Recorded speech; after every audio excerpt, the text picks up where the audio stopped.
जय हिंद प्यारे बच्चों। मैं अभिषेक मिश्रा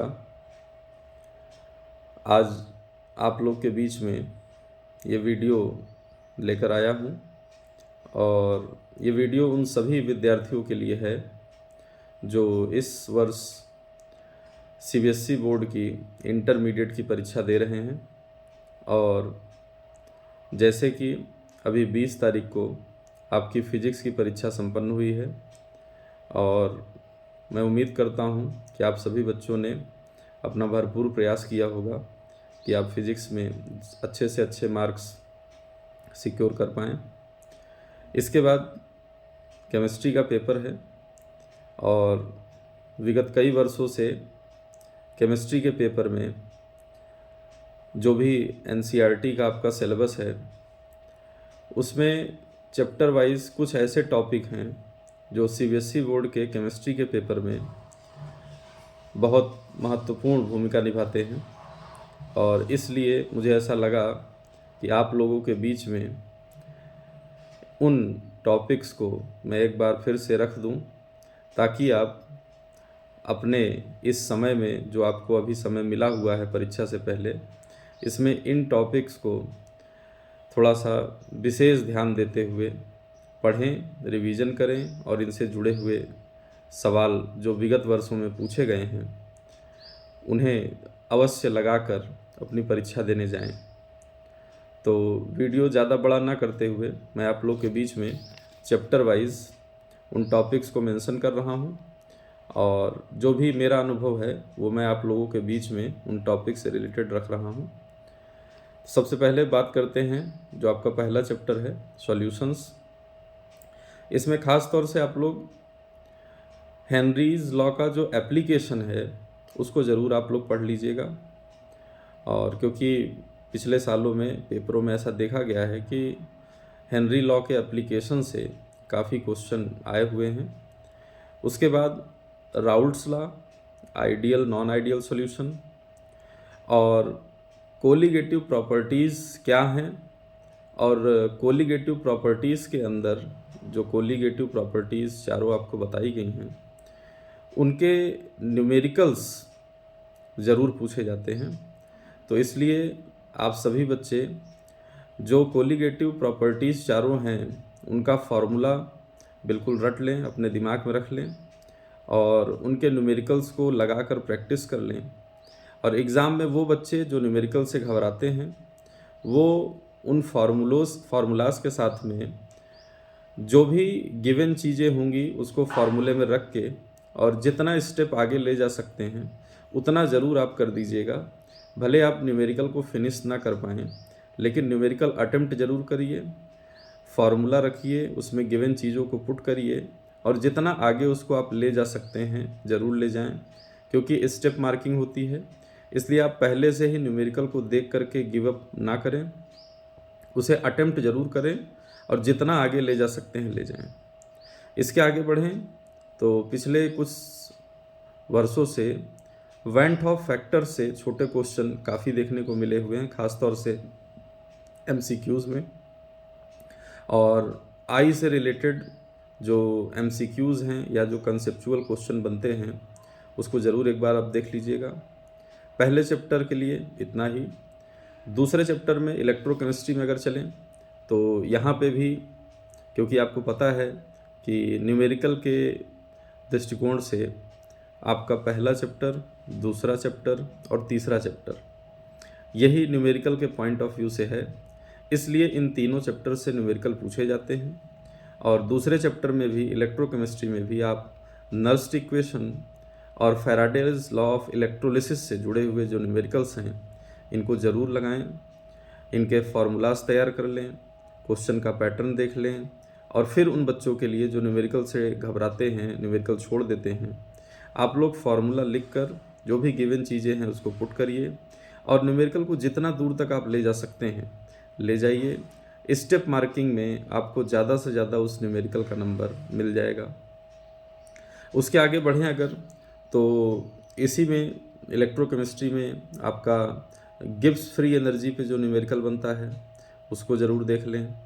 उसके बाद कोलराउस लॉ और कोलराउस लॉ का एप्लीकेशन, जिसमें अल्फ़ा और के यानी डिसोसिएशन कांस्टेंट और डिग्री ऑफ डिसोसिएशन भी हम लोग निकालते हैं, तो उसको ज़रूर देख लें। और उसके अलावा फ्यूल सेल, बाकी इलेक्ट्रोकेमिस्ट्री में इतना आप अगर आप तैयार कर लेते हैं तो ज़्यादातर क्वेश्चंस आपको यहीं से देखने के लिए मिल जाएंगे। आगे बढ़ते हैं केमिकल काइनेटिक्स में। तो केमिकल काइनेटिक्स में ख़ास तौर से ऑर्डर ऑफ रिएक्शन और रेट कांस्टेंट की यूनिट ज़रूर देख लें। और इसके अलावा जीरो ऑर्डर और फर्स्ट ऑर्डर के लिए जो इंटीग्रेटेड रेट इक्वेशन डिराइव किया गया है उसको ज़रूर से ज़रूर डिराइव कर लेंगे। अक्सर वो डेरिवेशन आपके एग्ज़ाम में आ जाता है। और इस चैप्टर से ज़्यादातर मैं आपको कहूँगा कि आप न्यूमेरिकल की तरफ ध्यान न दे करके थ्योरेटिकल आप ज़्यादा ध्यान दीजिए, डेरिवेशंस पे ध्यान दीजिए। और फर्स्ट जो जीरो ऑर्डर और फर्स्ट ऑर्डर की हाफ लाइफ है उसके संबंधित न्यूमेरिकल आप देख लीजिएगा। और अगर न्यूमेरिकल देखना चाहें और तो आर्हीनियस इक्वेशन जो है उस पर न्यूमेरिकल जो बनता है उसे आप देख लें। और इतने में से आपको ज़्यादातर चीज़ें आपके पेपर में मिल जाएंगी। तो ये आपके फिजिकल केमिस्ट्री के तीनों चैप्टर, और इसमें आपने देखा कि ज़्यादातर जगह न्यूमेरिकल्स पे आपको ध्यान देने की ज़रूरत है। और न्यूमेरिकल छोड़ने के बारे में बिल्कुल ना सोचें, ज़्यादातर क्वेश्चंस को आप अटेम्प्ट ज़रूर करें। और इसके बाद अगर आगे चलें डी एंड एफ ब्लॉक में, तो डी एंड एफ ब्लॉक में बच्चों आप बहुत ज़्यादा मेहनत करने की ज़रूरत नहीं है आपको। डी एंड एफ ब्लॉक में एक छोटी सी सलाह सिर्फ आपको ये है कि आप पिछले 3-4 सालों के पेपर में जो भी डी एंड एफ ब्लॉक के क्वेश्चन पूछे गए हैं आप उसे तैयार कर लें। मुझे पूरी उम्मीद है कि उन्हीं में से क्वेश्चंस आपको रिपीट हो जाएंगे, मिल जाएंगे। फिर भी अगर आप पढ़ना चाहें डी एंड एफ ब्लॉक में तो डी ब्लॉक और ट्रांजिशन एलिमेंट्स में डिफरेंस आप ज़रूर पढ़ लें और उसके एग्जांपल्स देख लें कौन कौन से ऐसे एलिमेंट्स हैं।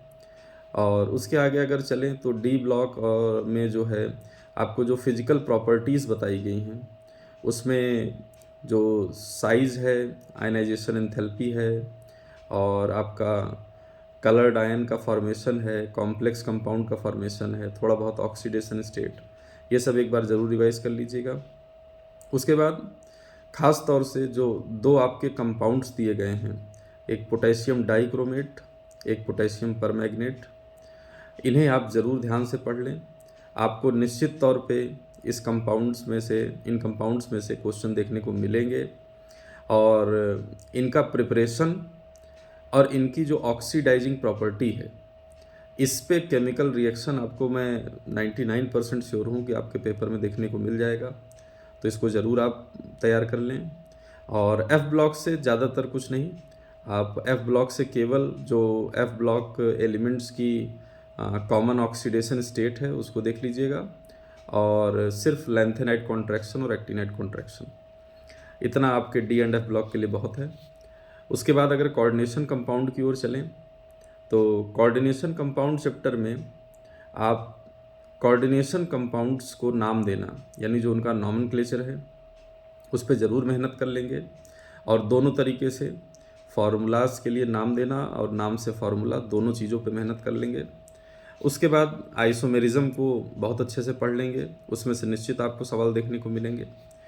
और रही बात जो कोऑर्डिनेशन कंपाउंड्स की थ्योरी है, वर्नर, वीबीटी और क्रिस्टल फील्ड, इसमें से आप वीबीटी को बहुत अच्छे से ज़रूर पढ़ लीजिएगा और स्पेक्ट्रोकेमिकल सीरीज़ के साथ में, क्योंकि अक्सर आपके पेपर में एक क्वेश्चन आपको देखने को मिल जाएगा जिसमें आपको हाइब्रिडाइजेशन, मैग्नेटिक प्रॉपर्टी उस कॉम्प्लेक्स कंपाउंड की निकालने के लिए बोलेगा वो, तो उसको ज़रूर आप पढ़ लीजिएगा।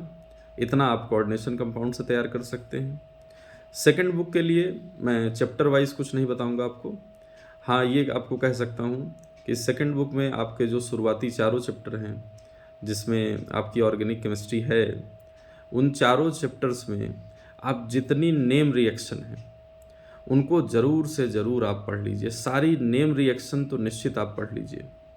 ख़ास तौर से आप जो है पहले चैप्टर में फ्रिंकेलस्टीन स्वार्ट्स को ज़रूर पढ़ लीजिएगा, और आगे की तरफ आप रोजनमुंड और रीमर टीमन और आपका एल्डोल कंडेंसेशन है, कैनिजारो है, कार्बाइलेमीन है, और गैब्रियल पैथलीमेट सिंथेसिस है, और हाफमैन ब्रोमामाइड डिग्रेडेशन है, और आपका आइडोफॉर्म टेस्ट है, हेलोफॉर्म रिएक्शन जो है आपकी, और डिस्टिंग्विश करने में कंपाउंड्स के आपका टॉलेंस टेस्ट, फेलिंग टेस्ट, और एमीन्स के लिए आपका जो आपका हिंसबर्ग रीजन का टेस्ट दिया हुआ है। और तो इस तरीके से जो कुछ नेम रिएक्शन है इनको आप ज़रूर से ज़रूर पढ़ लीजिएगा। रिडक्शन है आपके जो है कई सारे, क्लीमेंसन है, वोल्फ किस्नर है, स्टीफन रिडक्शन है, रोजनमुंड है। तो इस तरीके से, और मैकेनिज़्म आप ज़रूर तैयार कर लें, नेम रिएक्शन और उसके साथ साथ मैकेनिज़्म बहुत इम्पॉर्टेंट है। और आपके पेपर में निश्चित तौर पे मैकेनिज़्म से क्वेश्चन रहेगा, मैकेनिज़्म पूछी भी जाती है। और आपके पहले चैप्टर में SN1 SN2, दूसरे चैप्टर में आपका जो है हाइड्रेशन ऑफ एल्कीन और डिहाइड्रेशन ऑफ एल्कोहल, और आप साथ ही जो है ईथर का जो पार्ट है उसमें HI से जो रिएक्शन है, मैकेनिज़्म है। आगे की तरफ न्यूक्लियोफिलिक एडिशन जो है आपका, और उसके अलावा जो एस्टर से जुड़ा हुआ मैकेनिज़्म है। तो इस तरीके से मैकेनिज़्म आप निश्चित तौर पे पढ़ लीजिएगा।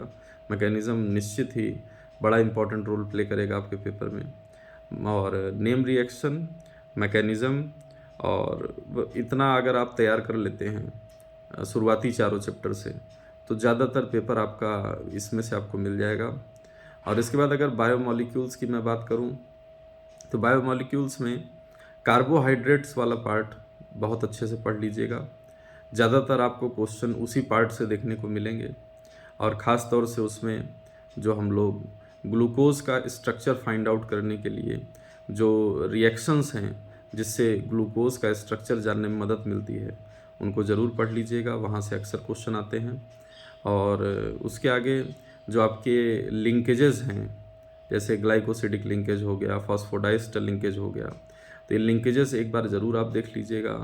ऑलिगोसैक्राइड्स क्या होता है, पॉलीसैक्राइड्स क्या होता है, और विटामिन्स में water soluble vitamin, fat soluble vitamin, proteins का जो है एमिनो एसिड्स को थोड़ा बहुत पढ़ लीजिएगा। और इस तरीके से डीनेचुरेशन ऑफ प्रोटीन हो गया आपका, और न्यूक्लिक एसिड RNA DNA में डिफरेंस, जो बेसिस का डिफरेंस है उसको ज़रूर पढ़ लीजिएगा। न्यूक्लियोटाइड न्यूक्लियोसाइड में क्या डिफरेंस है इसको ज़रूर देख लीजिएगा। तो इस तरीके से इतनी चीज़ें अगर आप तैयार कर लेते हैं तो मुझे पूरी उम्मीद है कि आप जो है अपने पेपर में मोर देन 80% आप स्कोर कर पाएंगे। मैं इतना कॉन्फिडेंटली बोल रहा हूँ, मेरे हिसाब से मोर देन 80% काफ़ी ज़्यादा है, लेकिन फिर भी मुझे अपने अनुभव के आधार पे ये उम्मीद है कि अगर इतना आप रिवीजन करके जाते हैं, और ख़ास तौर से पहली बुक में आप जो मैंने टॉपिक्स बताए, जो न्यूमेरिकल्स बताए जिस टॉपिक्स पे, उसको आप ज़रूर देख लें, करके जाएं। और आशा है कि पेपर देने के बाद आपको ये लगेगा कि ये वीडियो आपके काफ़ी काम की है, और वीडियो में बताए गए टॉपिक्स से क्वेश्चंस आपको निश्चित देखने को मिलेंगे। बाकी जो बच्चे मेहनत किए हैं, साल भर काफ़ी पढ़ाई किए हैं, और उनका लक्ष्य बड़ा है, वो मोर देन 95% स्कोर करना चाह रहे हैं, या मोर देन 90% स्कोर करना चाह रहे हैं, तो आप अपने सिलेबस को बाकायदा पढ़िए, रिवीजन करिए, ज़्यादातर क्वेश्चन लगाइए, और पिछले 3-4 सालों का पेपर ज़रूर से ज़रूर लगा लीजिए, क्योंकि केमिस्ट्री में जो क्वेश्चंस हैं वो रिपीट होते हैं। और आप पिछले 3-4 सालों का पेपर लगाएंगे तो आपको खुद ही ये लगेगा कि ज़्यादातर क्वेश्चंस रिपीट होते हैं। तो इसलिए पिछले 3-4 सालों का पेपर आपके लिए बहुत आवश्यक है, उसको ज़रूर लगाइए। और NCERT के अंदर जो इंटेक्स्ट क्वेश्चंस दिए होते हैं, जो एक्सरसाइज में क्वेश्चंस दिए गए हैं, हालांकि अब बहुत समय नहीं है, लेकिन फिर भी आप जो ज़्यादा से ज़्यादा क्वेश्चंस लगा पाएँ उसको ज़रूर लगा करके जाएं। और बस इन्हीं बातों के साथ मैं अपना वीडियो ये अंत करना चाहूँगा, और आप सभी लोगों को एग्ज़ाम के लिए बहुत सारी शुभकामनाएं। और मैं आशा करता हूँ कि आपकी मेहनत और आपकी किस्मत दोनों आपके साथ में रहे, और अच्छा से अच्छा पेपर आप दे पाएँ, और ताकि अच्छे से अच्छे मार्क्स आप सिक्योर कर पाएँ। सभी बच्चों को फिर से एक बार ऑल द बेस्ट, और इसी के साथ जय हिंद, जय भारत।